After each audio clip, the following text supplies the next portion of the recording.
Hey, hi everyone.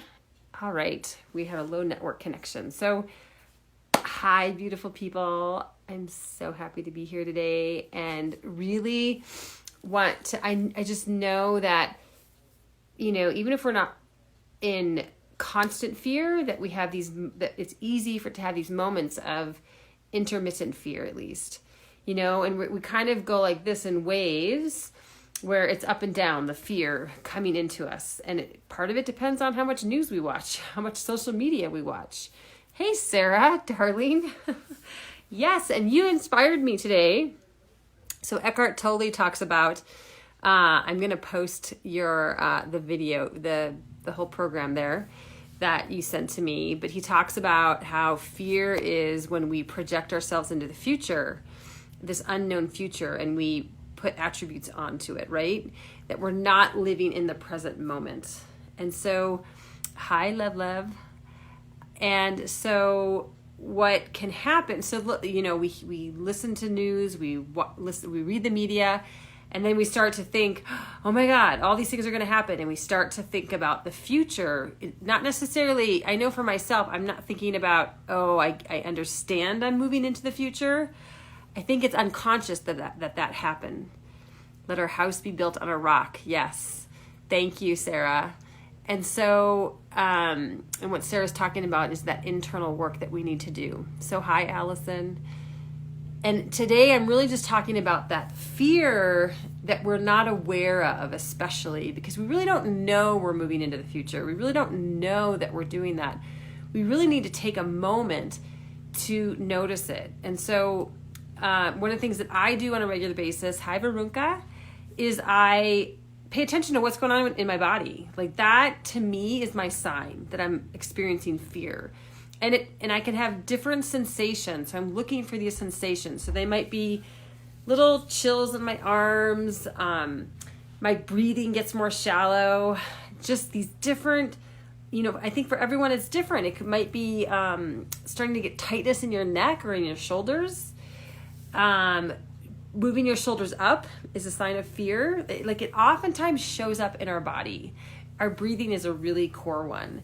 And so one of the ways to combat that, and truthfully, I've just sort of recognized that, you know what, on a regular basis, intermittently, I'm probably going to feel some fear every single time I listen to the news or I read a story.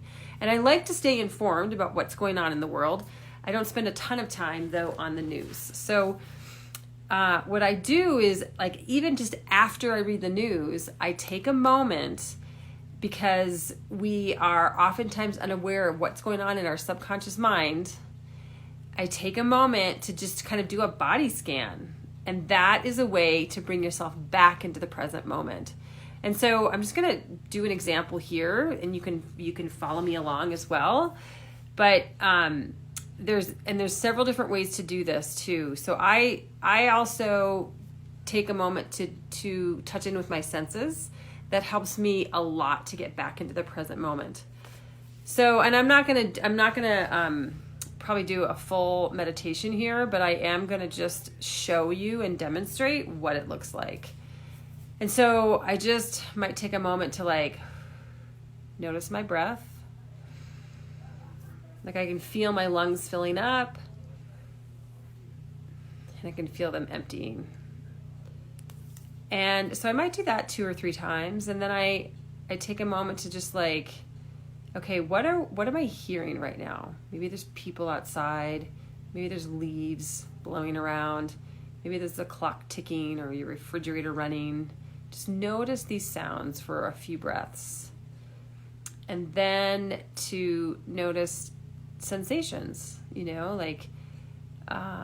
maybe I can feel my breath moving in and out. Maybe I can feel my, my bottom on the couch. Maybe I can feel air, coldness on a part of my body, for example. Maybe my toes feel cold.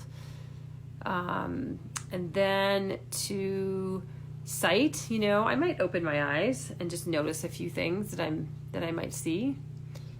I'm not going to do that today though. And then taste, is there I just had avocado on toast. It was yummy, so I might remember those tastes. And then the smell. Yeah, what's going on? Maybe it's my own odor. Maybe there's a scent in the room. Maybe there's some essential oils. And then, just going and noticing my body. Can I feel my heartbeat? You know, if you get really quiet, you oftentimes can. Maybe I can feel it in my arms. Like if you're afraid, you can feel, because your blood's pumping really fast, right? You can oftentimes feel your heartbeat in different parts of your body. So feel my heartbeat.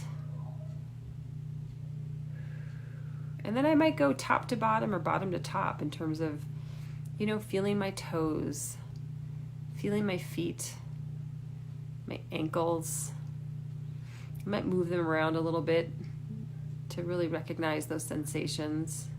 My shins and thighs, my knees, my thighs, my buttocks, my abdomen, my ribs, my chest, my shoulders, and to feel my arms, my hands, my fingers, my neck, and my head. Like, you don't have to, I do appreciate slowing down. I'm going to open my eyes now. I do appreciate slowing down a lot. Just because it helps me to notice more. And this is just a way, like, I feel so present now. This is a way to just bring you back, right? Hi, Sarah. The secret is exactly to go very often, daily now, into our own inner safe space, the inner core, and feel what we are. Yeah, you're so true. You know, and unfortunately, I can't see the full thing that you wrote. So, by all senses in this moment. I so agree, Sarah. And, you know, so my practice right now is to kind of do this, especially after a neighbor tells me the most current information. Did you know? Blah, blah, blah, blah. Or, you know, all that stuff that happens. And then it just is a common thing to happen now when we meet people that we haven't been seeing because we're hiding in our homes, or we read a news story. But if you can do this throughout the day, it's incredible what it can do for you in terms of keeping you in the present moment. I'm also going to post the link that Sarah provided to me for Eckhart Tolle and his work, which is amazing, obviously. And so this is just a really beautiful practice to do throughout the day while things have slowed down, and that we can just really connect with ourselves. And so I hope you enjoyed that. And I would love your comments below on how that's going, and what practices you're doing to stay out of fear, what practices you're doing to bring you back to yourself, to bring you back to the present moment. Because again, he talks about, hey, Mark, how fear is when we project ourselves into the future. And we get scared. And so when you can bring yourself back to the present moment, it's just a beautiful way to stay out of that fear, right? So thank you everyone so much. And Sarah, I so appreciate your contribution here, which was huge. And so I hope you have a beautiful, amazing day, and you will hear more from me. And I will put the link below, Sarah. Thank you. Or you did already, maybe. That would be amazing if you would do that. All right. Thank you, everyone. Take care. Yeah. Bye-bye.